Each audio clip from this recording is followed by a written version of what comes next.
রমজানুল মুবারকে আমরা সবাই প্রস্তুতি গ্রহণ করবো তো ইনশাআল্লাহ। ইনশাআল্লাহ দাম থাকতে হবে।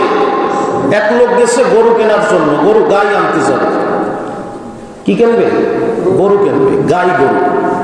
এই গরু কেনার জন্য ওই ব্যক্তি প্রস্তুতি নিয়ে সে মোটামুটি ভাবে রওনা করে গেছে। স্ত্রীকে বলে গেছে ঘরটার গুছাই গুছাই ঠিক মতো রাখো, গাই নিয়ে আমি আসতেছি। ওনার বউ সুন্দর করে অনেক হাড়ি টাড়ি কিনছে। স্বামী আর ওই দিন তারা ভালো গাই পায় না হাটে, উনি ফেরত আসছে, মন টন খারাপ। ঘরে এসে দেখে বউ অনেকগুলা ভাণ্ড বাটি বালতি টালতি জোগাড় করছে। এতগুলা বালতি টালতি দিয়ে কি হবে? এইটা আমার ঘরে রাখার জন্য, এইটা দই হবে, এইটায় ঘি হবে, এইটায় মাখন থাকবে, এইটায় দুধ থাকবে, এটা ওই পাশের বাড়ি দিতে হবে, ওইটা তোমার মারে দিতে হবে, ওটা তোমার ওই ভাইরে দিতে হবে, ওটা বোনটা দিতে হবে, এইটা আমার মারে, ওটা বাপরে।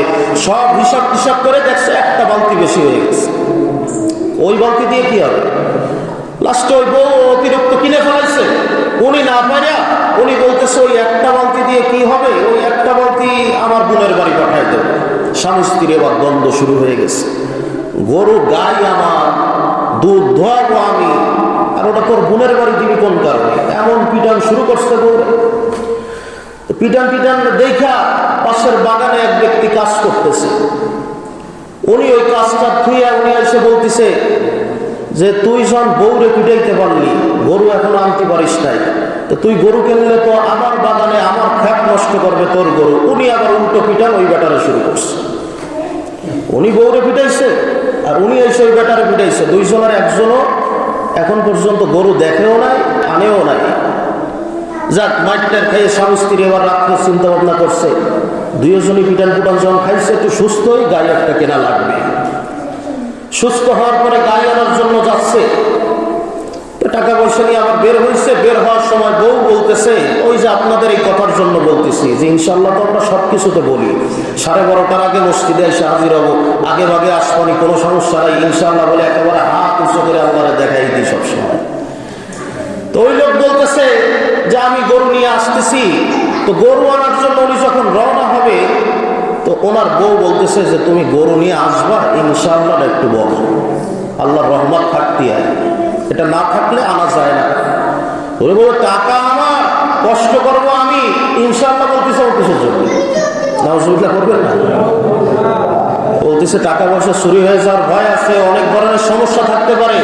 উনি বলছে আমি লুঙ্গির নিচে একটা প্যান্ট পরেছি, প্যান্টের নিচে আর একটা হাফ প্যান্ট পরেছি, ওর তলে যা করি তাই করছি, টাকা ওর মধ্যে রেখেছি, চুরি হওয়ার কোনো আশঙ্কাই নেই।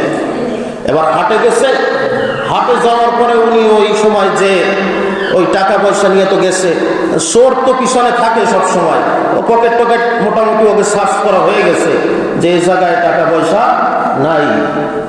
কেমনে কি করবে? ওরা বুঝে ফেলাইছে টাকা গুলো রাখছে কোন জায়গায়। ওরা মোটামুটি একটু গোবর টোবর লাগাই দিয়ে টাকা আসেন, বলে হাত ধোয়াই দিই, কাপড় টাপড় নষ্ট হয়ে গেছে, ঠিক করে দিচ্ছি, আপনি এটাই করেন। মুরব্বী ঝুলে করে যখন ই করতেছে, ওরা পিছনে একটা অপারেশন করে টাকা নিয়ে চলে গেছে। এখন উনি গরুর দরদাম করে ফেলাইছে, টাকা দিতে যাবে, তখন দেখতেছে হাত ঢুকাইছে এদিকে, বেরোয় গেছে ওদিকে। তো কি দিয়ে কি করবে? ওই অবস্থা আবার বাসায় মন খারাপ করে ফিরে আইছে। এখন ফিরে আইসা আমাদের মুসল্লিদের মতো উনিও বলা শুরু করছে, আস্তে আস্তে করে দরজা ডাক দিচ্ছে, ভিতরের থেকে আওয়াজ আইছে কে? তা আমি ইনশাল্লাহ। এরপরে যে তুমি ইনশাল্লাহ এখন আসছো কোন জাতে? গরু কিনে আনছো? না ইনশাল্লাহ কিনতে পারিনি। এরপরে বলতেছে যাতে সে গরু কিনবা, টাকা কই? না ইনশাল্লাহ চুরি হয়ে গেছে। তোমার গরু গেল কোন জায়গায়?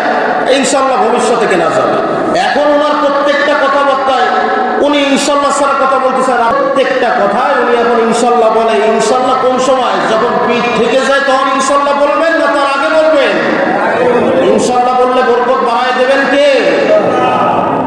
আমাদের পিঠ থেকে যায় তখন ইনশাল্লাহ বের হয়, এর আগে বের হয় না।